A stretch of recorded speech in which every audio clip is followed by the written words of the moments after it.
Are you a bit emotional the last home game of the season, and how's it gone for you? Has it gone quickly? I think it's gone quickly and slow at the same time. It's been like always, it's a slog of a season, but it's come around quickly now. Last home game, like you say, on Saturday, so hopefully finish with a bang and a good result. I'm sure you're there or thereabouts when it comes to nominations for Player of the Year. You'll be very modest about your performances, because when we spoke a couple of months ago on the phone, you said there's still a lot to improve. So how do you assess personally your form for Bristol City this season?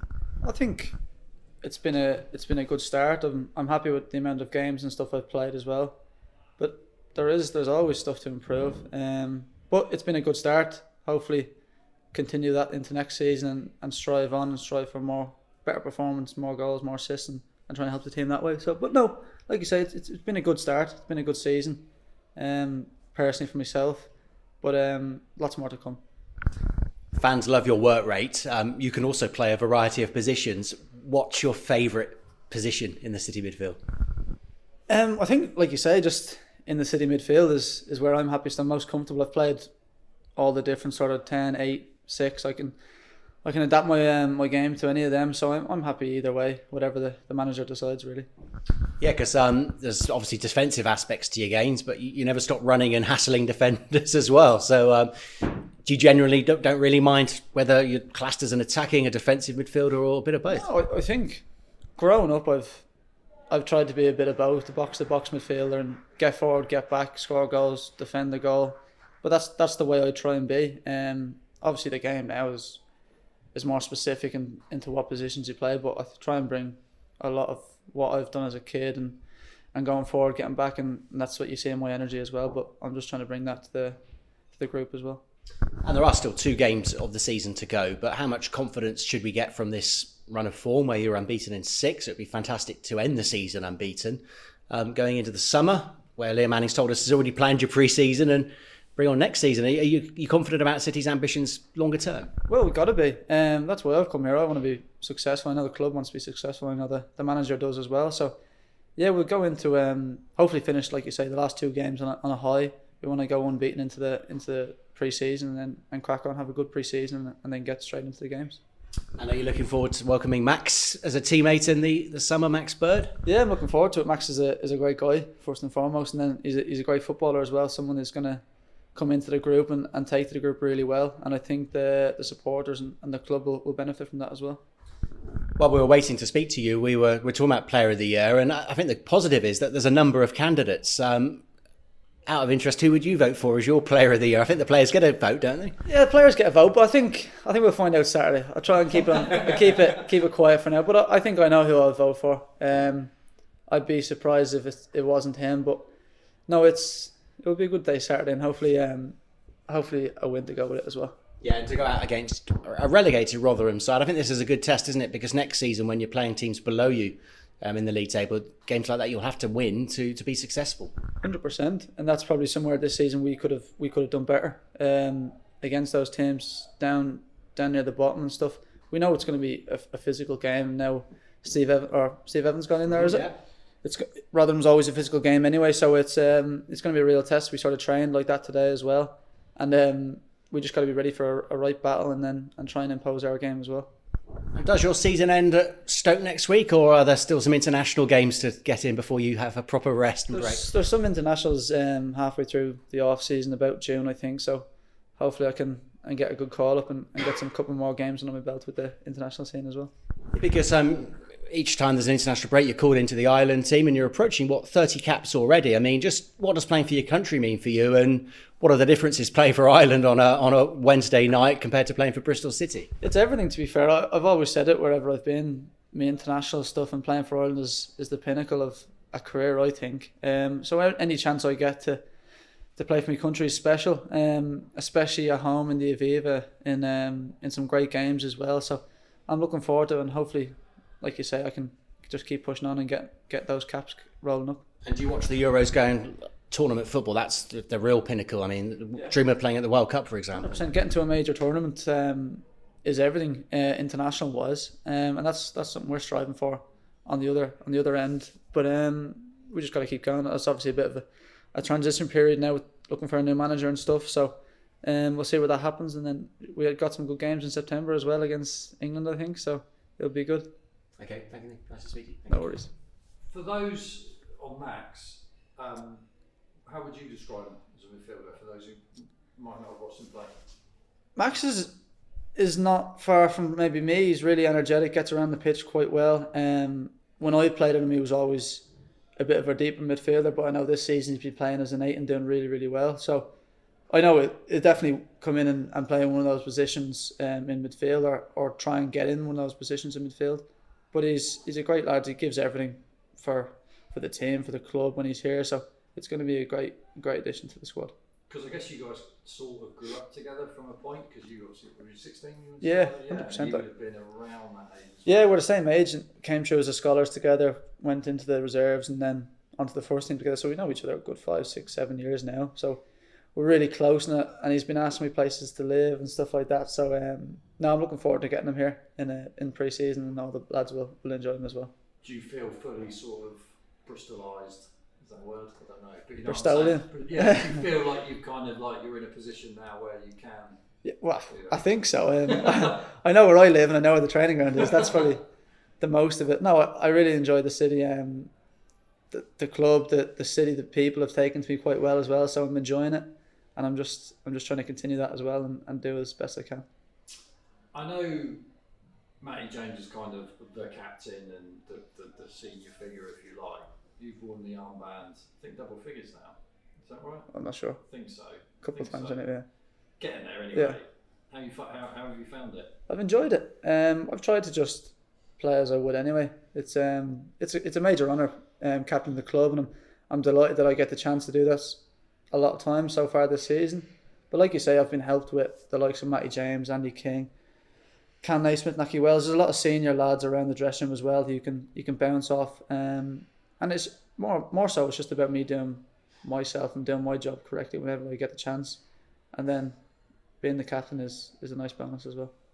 Have you kind of, I'm not saying it's necessarily affected your performance or anything like that, but have you kind of approached match days differently as the captain in terms of what you're doing in the dressing room and stuff like that? Not really. I think maybe that's one of the reasons that the manager has gave it me a couple of times is I'm sort of just try and do as best I can no matter what situation I'm in, either from the captain or not. It's like I say, it's an honour to be captain, but it's not going to affect the way I try and play in the game, and that's 100% every day. And is it something, am I putting too much emphasis on it basically? Like, is it something you'll kind of look to continue basically? Yeah, of course. It's a special thing for me, especially for my family as well, to captain a club in the Championship, especially Bristol City. So no, I'm enjoying it. It's something I'll be looking to try and get more of next season, but that's not up to me. In terms of your kind of role, and Rich touched on it, whether it's as a 10 or how would you describe your role in the midfield right now? Probably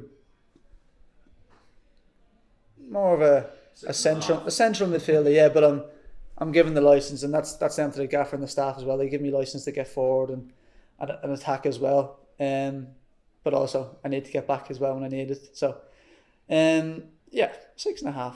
6.5 is not bad. Because it's you're kind of more involved, aren't you, than you were when you're a bit further up the pitch? Yeah, of course, and that's something I really like as well. Yeah. You get on the ball a lot more, and that's just natural because you're closer to everything. You're getting on the ball. People are more angles towards you. So I've enjoyed it, especially I don't know when I went back in there. I've played the first game the manager come in at QPR, and then from Leicester onwards, I've kind of played in there more so, and I've enjoyed it. It's been really good.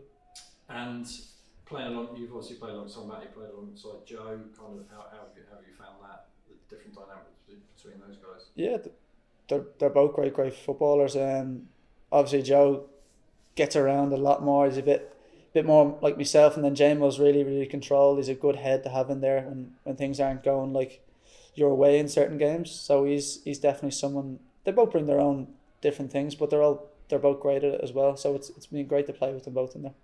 Are you particularly vocal on the pitch? Yeah, I'd say I'm vocal. I try and be as vocal as I can because it helps me do a bit less running than's needed. So no, I'm probably a bit more vocal than most, but not overly to the fact that it affects me either. And in terms of kind of your, because obviously the manager's big on the tactical work, you've kind of experienced lots of different aspects of that because of the positions you've played in. Yeah. Do you kind of feel you've improved on that? I think so. I think that the manager's been great. He gives you a lot of information. He tries to improve all the players. And then, like you say, with each individual position, there's a lot of information as well. So I think it's just another string to my bow, whether I play as a 10 or in the central midfield. I think I know exactly what I'm needed to do, and it's just about executing that as well. And you've said before about goals, scoring more of Yeah. them. Like, is there, like, when do you kind of like look at what you've done in that regard this season, and how do you kind of feel about that? I've scored a few. Probably overall, it's probably my best goal scoring or goal contribution season. So it's a positive, but I certainly know I've left a couple out there as well that I can improve on, and that's what you just got to try and keep doing every day. And then are you kind of, I know, appreciate there's still 2 games of the season to go, but are you kind of looking to next season and kind of what the strides you need to take? I guess Ireland impacts that a little bit, but is there anything in the off-season that you might do differently going into next season? The off season is, you got to keep ticking over, I suppose, but it's more so trying to shut off as well, getting that mental break, because it's like I say at the start of the interview, it's a slog of a season, and you need to switch off, and that's something I've kind of learned in the last few years playing Championship or League One last year. It's important that you get that rest as well throughout the season, or when you can the off season, so you come back fresh and you're ready to go again. And are you good at doing that? I am for the first couple of weeks, and then you're sort of itching to get back on. So I'll try my best to get a couple of weeks just rest and recover and go and get some sun, because we're not getting any here really at the moment. But no, I'm looking forward to a bit of a rest, but I'm looking forward to getting these 2 games done and finish strong. Obviously this run's been great, it's kind of lifted spirits internally, externally, all that kind of stuff. Do you kind of look back on the season with regret at all, that things that were left out there? Like, how do you kind of, or just maybe you are where you are, like how do you as a player, and how do you think the team looks at it in that capacity? I think it's been a really good finish so far. We've obviously got 2 games left, but I think, like you say, it sort of balances itself out. I think throughout the season you sort of go back from games and think, well, we should have done better there, we should have won that game, and then maybe some games you probably get a point, or you get a result that you didn't deserve, but you're stuck in it. So I think it balances it out. But like I say, we got to next season just bring that more consistency. Like we've took some really, really good results off some top teams this year. It's just about consistently finding that performance-wise, and the results will follow. Which, and I'll ask Mark Size this, I'm sure we've asked every player, and obviously it's a hard one to answer, but how would you do that? Exactly. I think that's down to us individually, collectively, on the training pitch, being at it every single day, and that's harder than it seems, because it's relentless, it's a slog, it's tiring, but that's the mentality you need to be to get promoted or get in the playoffs. So that's what we're looking for. Because this run has been consistent in terms of results, and by and large most of the performances as well. Like, how much does confidence go into it? Or, because the managers also talked about habits and like building habits leading to create these kind of runs. Like, how do you see it? I know there's no magic formula as such. There isn't. Like you say, confidence is key, and you see that in the last 6-7 games.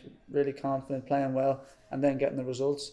And then there's been periods where maybe you go a couple of games with a couple of defeats, and it's a bit edgy, at the start of games, and that's just natural. Everyone goes through that, and especially in the Championship, anyone could beat anyone. So it's just the gaffer's right, and those habits are just constantly have to be on the money, and those habits will create performances, and performances get results more often than not.